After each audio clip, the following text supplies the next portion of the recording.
Sejam todos muito bem-vindos a mais um vídeo do canal da Formação Avançada Materno-Infantil, a FAME, idealizado por mim e pela Nutri Tailândia. Eu tenho certeza que você vai curtir muito o nosso canal, então já aproveita para se inscrever e ativar o sininho, beleza? E encaminha aí para a galera esse vídeo, porque estamos falando sobre uma atualização de 2026, a atualização do consenso de anemia ferropriva da Sociedade Brasileira de Pediatria. Então, você, profissional da saúde, que atua aí na área materno-infantil, precisa ficar nesse vídeo. Encaminha aí para a galera que você sabe que vai se beneficiar, beleza? Então, bora lá para a nossa aula. E se você quiser conhecer nossos outros canais, deixei aqui na descrição desse vídeo, mas também aqui o @Formacão Materno, beleza? Então, bora lá. Esse é o documento que saiu, tá? Então, quando você encontrar o documento, você vai encontrar esse PDFzinho, tá? Que é a recomendação para o tratamento e prevenção de deficiência de ferro e anemia ferropriva em lactentes, tá? Uma atualização aí de 2026. E por que a anemia é um tema em debate, né? Porque ela permanece sendo grave e persistente como um problema de saúde pública, afetando aí principalmente mulheres em idade reprodutiva, gestantes, crianças e adolescentes, tá? Porque o ferro, né, a deficiência de ferro é a principal causa de anemia em lactente, compromete a eritropoiese, associa-se a prejuízos no crescimento e no desenvolvimento neurocognitivo e motor, com impacto potencial sobre a capacidade de aprendizagem, inclusive com efeitos que podem persistir, né? E no caso das gestantes, aumento do parto prematuro e da mortalidade materna e neonatal. Ou seja, é importantíssimo que nós, profissionais de saúde, estejamos atualizados aí sobre o tema, né? A anemia ferropriva no Brasil atinge de 19% a 35% das crianças de 6 a 24 meses de idade, o que caracteriza aí um importante problema de saúde pública. Temos como recomendação da OMS um caráter multifatorial ali da anemia, então recomendo uma abordagem integrada, tá? Alô, profissionais! Integrada para sua redução da infância, que inclui rastreamento em grupos de risco, tratamento das deficiências identificadas e medidas preventivas. Dentro dessas medidas preventivas, é muito pontuado alimentação adequada para gestantes, nutrizes e lactentes, o que eu particularmente, né, não posso deixar de puxar a sardinha para a galera da nutrição, que eu acho ótimo, é muito importante essa recomendação e esse acompanhamento, faz parte sim do pré-natal, suplementação de ferro, fortificação de alimentos, cuidado materno e perinatal, planejamento reprodutivo e a triagem da doença falciforme, avaliação adequada da hemoglobina e de biomarcadores no metabolismo do ferro, implementação de políticas públicas adaptadas às realidades locais. Então, além, né, das questões que nós profissionais podemos agir, também dependemos aí de questões de políticas públicas, né? Dentro das políticas públicas existentes no Brasil, a gente tem fortificação de alimentos, né, as farinhas com ferro e ácido fólico, Programa Nacional de Suplementação de Ferro, promoção do aleitamento materno e promoção da alimentação complementar adequada. A gente tem o material do Guia Alimentar da População Brasileira Menores de 2 anos, que é um material bem legal. A anemia permanece prevalente em diversos contextos locais, especialmente em lactentes e em situações de maior vulnerabilidade. Aqui é um quadrinho, tá? Que fala justamente, tá vendo? Fatores de risco. Então, os fatores maternos, né? Categoria, fatores maternos. E os riscos associados, causas associadas. Fatores maternos, baixa reserva de ferro, gestações múltiplas, curto intervalo intergestacional, dieta materna, olha aí a dieta novamente, dieta materna deficiente em ferro, perdas sanguíneas maternas, ausência ou inadequação de suplementação de ferro na gestação e diabetes gestacional. Fatores fisiológicos e do desenvolvimento, aumento da demanda metabólica, prematuridade, baixo peso ao nascer, rápido crescimento nos primeiros 2 anos de vida, adolescência, lactente, meninas com perdas menstruais significativas e atletas em competição. Diminuição do fornecimento de ferro. Olha aí a educação perinatal, alô doulas, alô enfermeiras, obstetras, né? E nutris também que podem estar informados de se informar, né? Não custa informar. Complemento precoce do cordão umbilical, aleitamento materno exclusivo prolongado sem introdução alimentar adequada, alimentação complementar pobre em ferro ou em baixa disponibilidade, consumo de leite de vaca antes dos 12 meses, dietas vegetarianas sem orientação de profissional.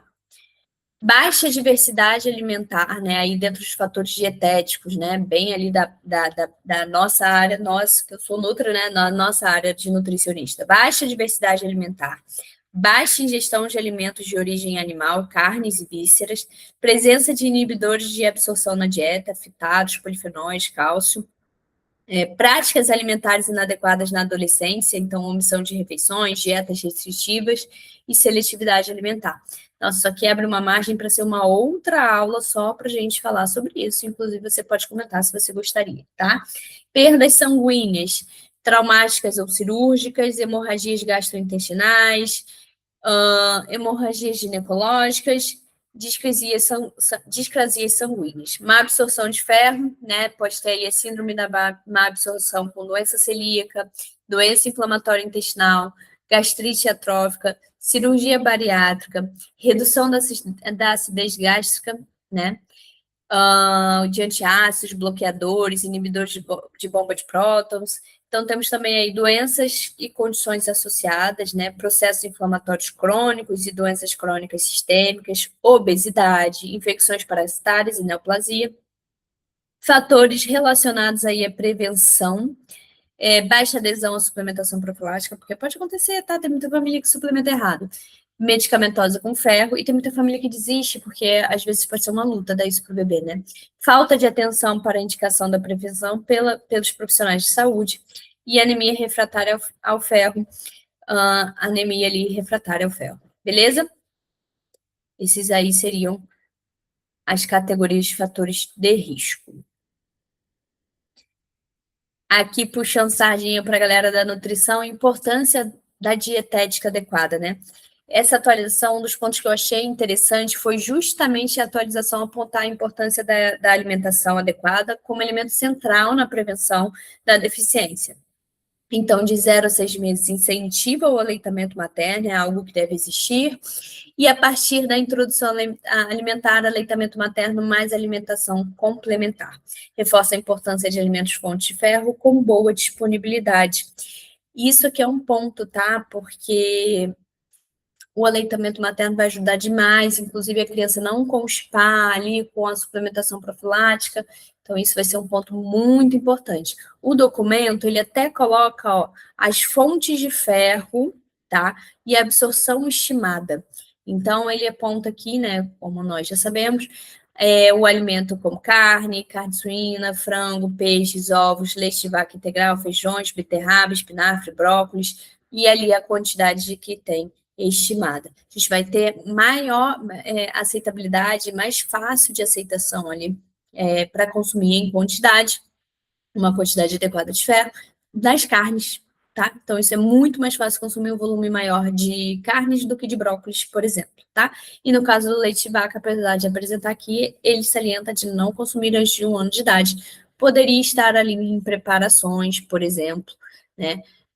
De um purê, por exemplo, mas não trocando, substituindo o leite materno ou a forma. Que é justamente o que a gente fala aqui, veja só. Então, aponta que o uso de leite de vaca em substituição ao leite materno no primeiro ano de vida aumenta o risco de anemia ferropriva. Os principais motivos são baixo teor de ferro, reduz a absorção do ferro de outros alimentos e pode causar microperdas intestinais. Foram esses pontos apontados aí pelo consenso de 2026. Então, a alimentação complementar pobre em ferro ou com baixa biodisponibilidade aumenta ainda mais as chances de deficiência de ferro. Com isso, aí eu repeti esse slide aqui, vamos pular. Agora, vamos ver como é que era em 2021 o rastreio, tá? Então, a investigação laboratorial em 2022 era uma lógica de rastreio universal aos 12 meses. Toda criança deveria ser avaliada aos 12 meses, mesmo que aparentemente saudável. Em casos de grupos de risco, como prematuridade ou uso de leite de vaca precoce, essa investigação poderia ali ser antecipada. tá? Então, ainda em 2021, era apontado ali como exames hemoglobina, ferritina sérica, PCR, e, se fosse necessário, complementado com ferro sérico, capacidade total de ligação de ferro e saturação da transferrina.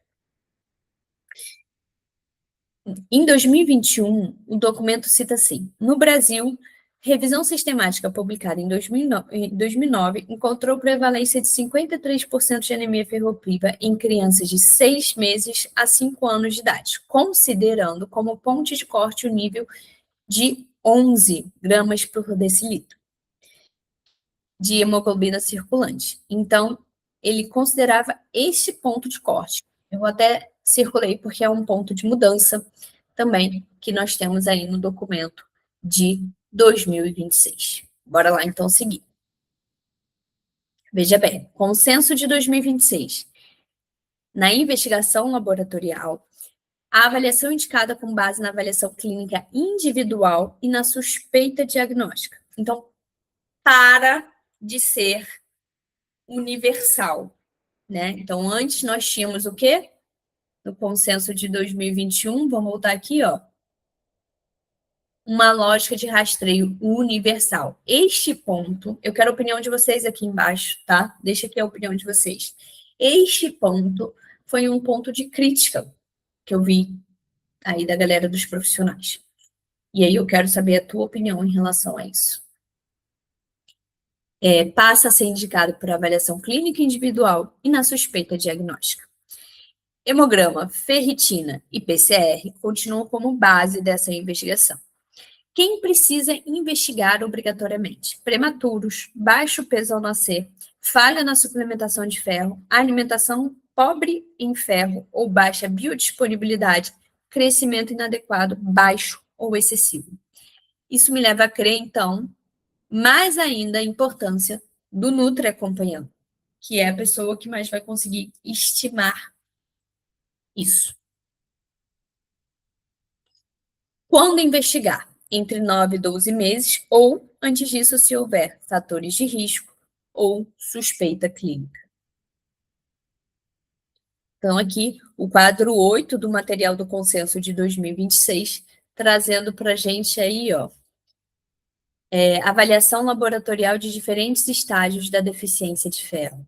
Então, eles trazem aí, ó, morfologia da hemácia, depressão dos estoques normal, deficiência de ferro normal, anemia ferropriva se VCM baixo, HCM baixo e RDW alto. Ferritina diminuída, na anemia ferropriva, diminuída. Ferro sérico, normal, diminuído, na anemia ferropriva, diminuída. Então, aqui, eles já diferenciam, veja bem, acho que eu lendo aqui não ficou claro, né? Estou lendo aqui para vocês e acho que não ficou claro. Então, aqui eles apresentam, eles diferenciam quando tem depressão dos estoques, quando é deficiência de ferro e quando é um diagnóstico de anemia ferropriva. Beleza? Então, esse quadrinho é de lá do consenso de 2026, apresentado lá no material do consenso. E vamos seguir. E aqui eles apresentam uma tabela de ponte de corte.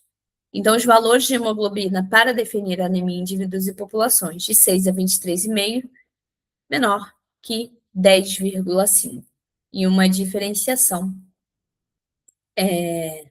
ali dos próximos meses, diferente do que a gente apresentava ali de pontos de corte em 2021, como eu circulei aqui para vocês, que eles citam 11. Então, isso apresenta ali como uma mudança, ou pelo menos uma atenção a mais a esse fator. Vamos seguir. Outro ponto diferencial, né? 2021 sequer mencionava valores numéricos para ferritina. 2026 traz 2 cenários distintos, com e sem inflamação, tá? Então, a gente tem aqui sem ferritina sérica, sem infecção e inflamação, com infecção ou inflamação, tá? Então, pontos de corte da ferritina sérica para definição de deficiência de ferro, segundo faixa etária e presença de infecção ou inflamação. Diferente do que a gente tinha em 2021. E uma tabelinha das diferenças sobre o tratamento da anemia ferropriva. Ferro oral, de 3, em 2021, né? Ferro oral, de 3 a 6 miligramas quilo dia, dose única ou fracionada, por cerca de 6 meses ou até reposição dos estoques, monitorar o hemograma e retículos em 30 e 45 dias. A escolha do composto de ferro considerava custo, acessibilidade, absorção, resposta terapêutica e perfil de eventos adversos.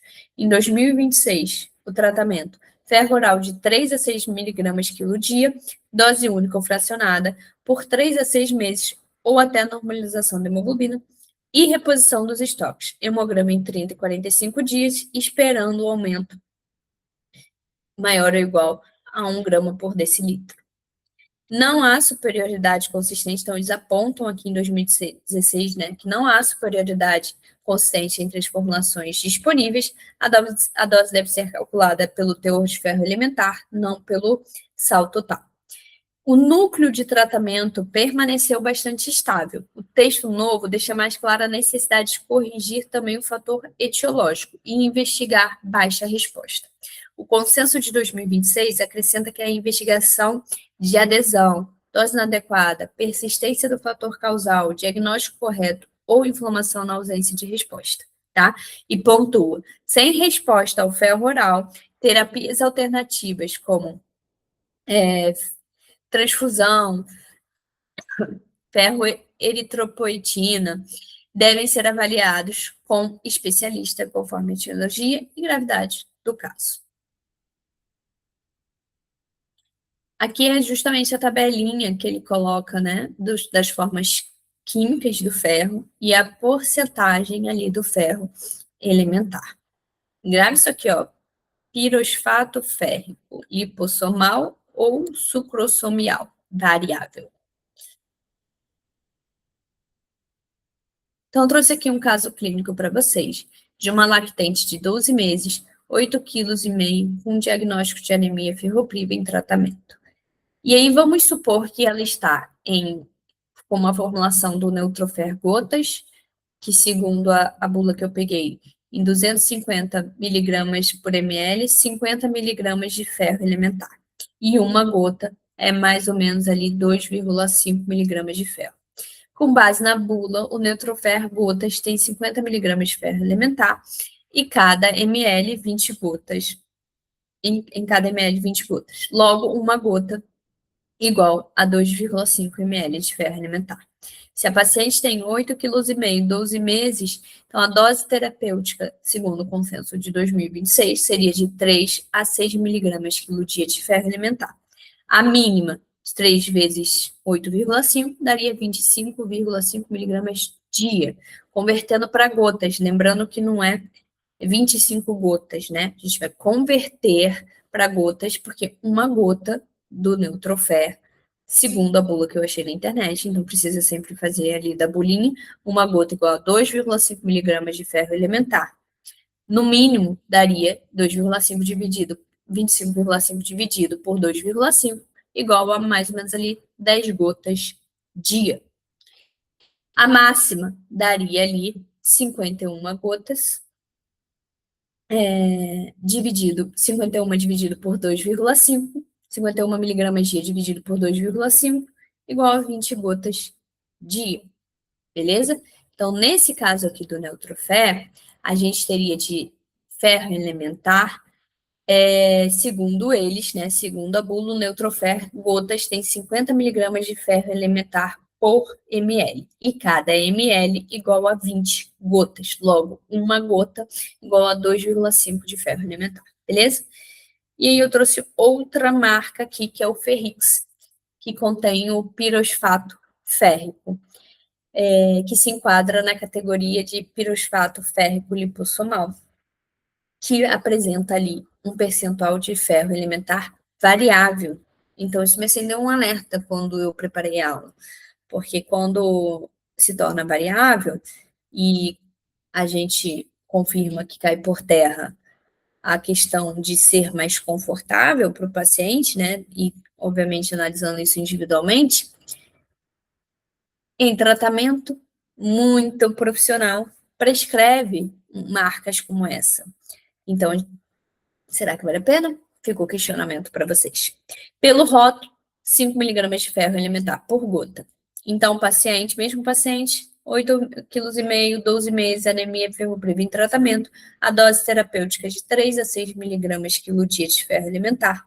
A mínima a mínima seria 3 vezes 8,5, 25,5 miligramas dia. Convertendo para gotas, uma gota igual a 5 miligramas de ferro elementar, segundo a bula deles. A mínima, então, daria 25,5 dividido por 5, que daria 5 gotas dia. A máxima, 51 dividido por 5, daria 10 gotas dia. Como vantagem, menos gota, a metade, né? Talvez favorecesse a adesão. Como desvantagem, a gente tem ali o ferro elementar como variável, né? Então, isso fica menos palpável para a gente ter ali uma precisão. Beleza? Quando pensar além da deficiência de ferro? Diagnóstico diferencial da anemia microcítica, tá? Suspeitar de diagnóstico alternativo quando ausência de resposta ao ferro oral após 30 e 45 dias, quando não sobe maior ou igual a 1 grama por decilitro, achados laboratoriais atípicos para ferropriva, ferritina normal ou elevada com microcitose. Então, nesse caso, o papel do Nutri aqui é revisão da adesão do tratamento e adequação da dieta, verificar se há inibidores sendo consumidos junto ao ferro, comunicar ao médico responsável a investigação de outras causas. Né? O material até cita ali o diagnóstico diferencial de talassemias, anemia de inflamação, e ali encaminhar para o médico para essa conduta médica. E o material cita ali como um lembrete prático a triagem do neonatal exclui doença falciforme, mas não exclui talassemia alfa quando a HB-Barts está ausente. Nesses casos, o diagnóstico só é possível ali com biologia molecular. O que o material traz para a gente de prevenção de anemia em 2026, né? Acho que também foi outro ponto crítico aí, comentado nas redes sociais. O documento de 2026 aponta que deve ser abordada de forma integral e longitudinal. Inicia-se no período de pré-concepção e estendendo-se ao longo dos primeiros anos de vida, fase de maior vulnerabilidade à deficiência de ferro. Né? Então, como falado, a gente vai ter atenção aí à saúde materna, práticas adequadas no nascimento, promoção do aleitamento materno, alimentação complementar adequada, suplementação em grupos e contextos de maior risco. Durante a gestação, a identificação e o tratamento da deficiência materna por pré-natal qualificado e pela suplementação sistemática de ferro e ácido fólico. A adequada reserva de ferro materna contribui para melhores estoques fetais e reduz o risco de anemia no primeiro ano de vida. Experiência aqui, tá? Para não dizer 100%, 90% das gestantes não conseguem consumir na dieta a RDA para a recomendação de ferro, né? Prevenção da anemia aí, ó. Então, continuando o tema. No momento do parto, complemento cardíaco do cordão umbilical, né? Ele cita para guardar pelo menos ali 1 minuto. Pós-natal, aleitamento materno e alimentação adequada. Como era a suplementação em 2021 para prevenção? Então, esse é o quadrinho de 2021. Situação: recém-nascidos a termo, peso adequado para a idade gestacional em aleitamento materno exclusivo até os 6 meses. Recomendação: 1 miligrama de ferro elementar quilo dia, iniciando aos 180 dias de vida até 24 meses de vida. Então, é uma recomendação aí para esses recém-nascidos a termos e peso adequado, universal, sem individualização. E aqui a gente tinha as recomendações de suplementação medicamentosas, profilática em lactentes, com fator de risco, diferenciando aí recém-nascidos a termo, peso adequado, foi o que a gente leu, né? E aí embaixo, peso adequado com idade gestacional, independente do tipo de alimentação, recém-nascidos a termo com peso inferior a 2,5 kg, né? 2.500 gramas, então já mudaria aí para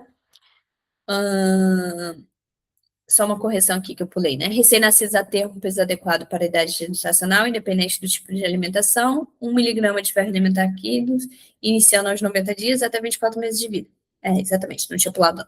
Aqui, recém-nascidos a termo com peso inferior a 2,5 kg, 2 miligramas de ferro elementar quilo dia, iniciando com 30 dias de vida, durante um ano. Eu não vou ler, porque isso aqui era o passado, né? Mas assim, só para vocês terem aqui, dá para dar uma pausinha para depois a gente voltar. Então, essa era a recomendação em 2021, né?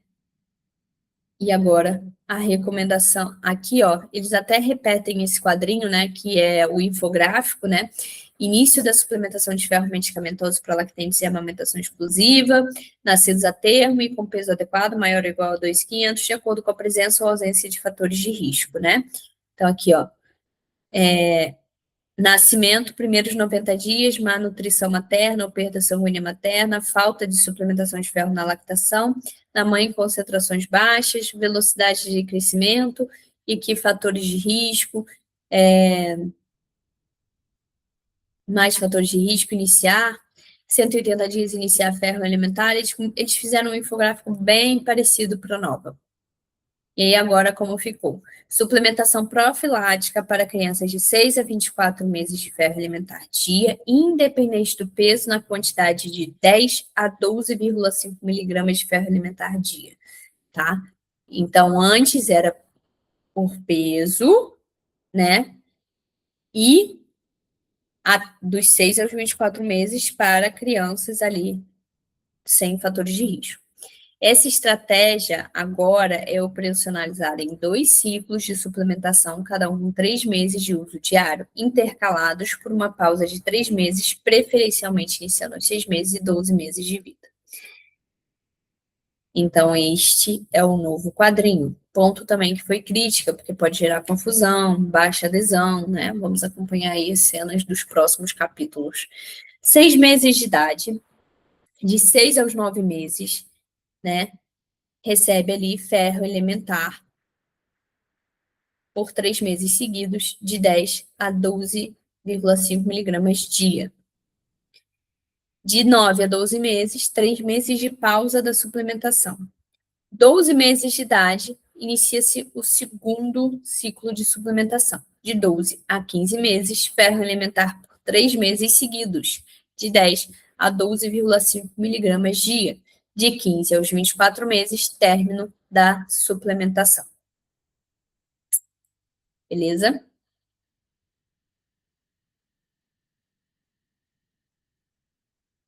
Então, ó, revisando aqui, esse seria um infográfico, esquema de suplementação profilática de ferro medicamentoso para crianças menores de 2 anos, né? Então, faria-se aí 2 ciclos com pausas de suplementação, não mais pelo peso, e sim com uma quantidade fixa, norte ali, né? Em casos de recém-nascidos prematuros ou com baixo peso ao nascer, né? Temos aí o quadro 10 do documento. Recém-nascidos prematuros e ou com peso ao nascer entre 1.500 gramas e 2.500 gramas, 2 miligramas quilo dia, iniciando aos 30 dias de vida, durante o primeiro ano de vida. Recém-nascidos prematuros e ou com peso ao nascer entre 1.000 miligramas e 1.500 miligramas, gente, estou doida, entre 1.000 gramas e 1.500 gramas, 3 miligramas quilo dia, iniciando aos 30 dias de vida, durante o primeiro ano de vida. Recém-nascidos prematuros e ou com peso inferior a 1.000 gramas, 4 miligramas quilo dia, iniciando aos 30 dias de vida, durante o primeiro ano de vida. Então, isso aqui já individualiza por quilo peso e inicia-se bem antes. Em oferta de fórmula, né, ajustar a dose conforme a alimentação e entre 12 e 24 meses, suplementação diária de 1 miligrama quilo dia, calculada com base no peso atual e sem interrupções. De maneira geral, aqui o que ele traz, Em casos de efeitos adversos, o consenso de 2026 também reforça a individualização. Os efeitos adversos mais comuns são vômitos, diarreia, constipação, e traz um alerta específico sobre crianças em uso de outros suplementos vitamínicos ou com risco de sobrecarga de ferro. Para finalizar, o consenso de 2026 traz 5 tópicos de atenção.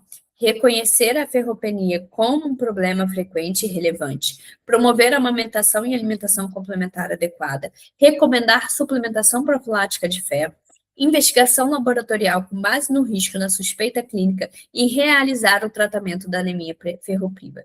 Eu quero saber de você o que você achou do Consenso 2026, escreve aqui embaixo para mim.